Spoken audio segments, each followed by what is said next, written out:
Corona virus के संक्रमण के प्रति लोगों को आगाह करने के लिए बनाए गए सरकारी ऐप आरोग्य सेतु ऐप पर पिछले काफी वक्त से सवाल उठ रहे हैं। अब प्राइवेसी के उल्लंघन को लेकर उठ रहे सवालों पर सरकार का जवाब भी आया है। आरोग्य सेतु टीम ने बयान जारी करके ऐप में डेटा सुरक्षा को नुकसान और प्राइवेसी के उल्लंघन की बात को गलत बताया है। टीम का कहना है कि इस ऐप के जरिए यूजर की प्राइवेसी का उल्लंघन नहीं होता है, लेकिन इसकी नौबत क्यों आई? दरअसल एक फ्रेंच हैकर एलियट एल्डरसन ने मंगलवार को कहा था कि 90 मिलियन भारतीयों की गोपनीयता दांव पर है। इस दावे के बाद केंद्र सरकार सामने आई और बुधवार सुबह एक विस्तृत बयान में कहा कि कोई डेटा या सुरक्षा उल्लंघन नहीं था और कहा कि किसी भी यूजर की कोई भी व्यक्तिगत जानकारी इस ऐप के कारण खतरे में साबित नहीं हुई है। अब हालांकि इस बयान के बाद भी हैकर कुछ खास संतुष्ट नहीं हुआ और उसने एक और ट्वीट किया। बेसिकली आपने कहा यहाँ देखने के लिए कुछ भी नहीं, हम आपको बताएंगे, मैं कल आपके पास वापस आऊंगा। एल्डरसन ने इससे पहले ट्वीट कर लिखा था, हाय आरोग्य सेतु, आपके ऐप में सुरक्षा से जुड़ा एक मुद्दा पाया गया है। 90 मिलियन भारतीयों की गोपनीयता दांव पर है। क्या आप मुझसे निजी रूप से संपर्क कर सकते हैं? इसके साथ ही हैकर ने इस ट्वीट में राहुल गांधी को टैग भी किया था और लिखा, राहुल गांधी सही थे। बता दें, कांग्रेस के पूर्व अध्यक्ष राहुल गांधी और AIMIM चीफ असदुद्दीन ओवैसी ने आरोग्य सेतु ऐप पर सवाल उठाए थे।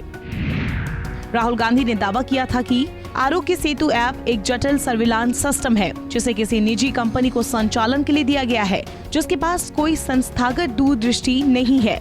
लेकिन केंद्रीय सूचना और प्रौद्योगिकी मंत्री रविशंकर प्रसाद ने इस आरोप का खंडन किया और कहा कि ऐप का डेटा सुरक्षा मजबूत है।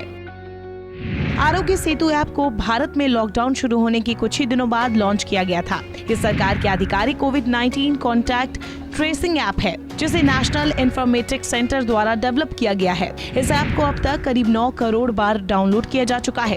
कई जगह इसे डाउनलोड करना अनिवार्य कर दिया गया है। आरोग्य सेतु लोकेशन, मेडिकल और ट्रैवल हिस्ट्री के आधार पर कोविड-19 से संक्रमित होने वालों की संभावना का मूल्यांकन करता है।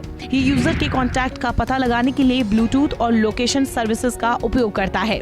सरकार का दावा है कि इसे एक बार मोबाइल में इंस्टॉल कर लेने से अगर व्यक्ति हमेशा GPS ब्लूटूथ ऑन रखे तो उसे घर से बाहर निकलने पर ये पता चलता रहेगा कि वो कहीं किसी संक्रमित व्यक्ति के संपर्क में तो नहीं आया।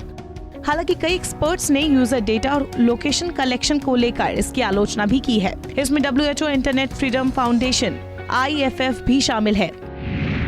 WHO के इमरजेंसी हेड माइक रायन के मुताबिक, हम इस बात पर जोर देना चाहेंगे कि IT टूल सार्वजनिक स्वास्थ्य कर्मचारियों की जगह नहीं ले सकते, जिनकी जरूरत ट्रेस, जांच, आइसोलेट और क्वारंटीन करने में पड़ती है।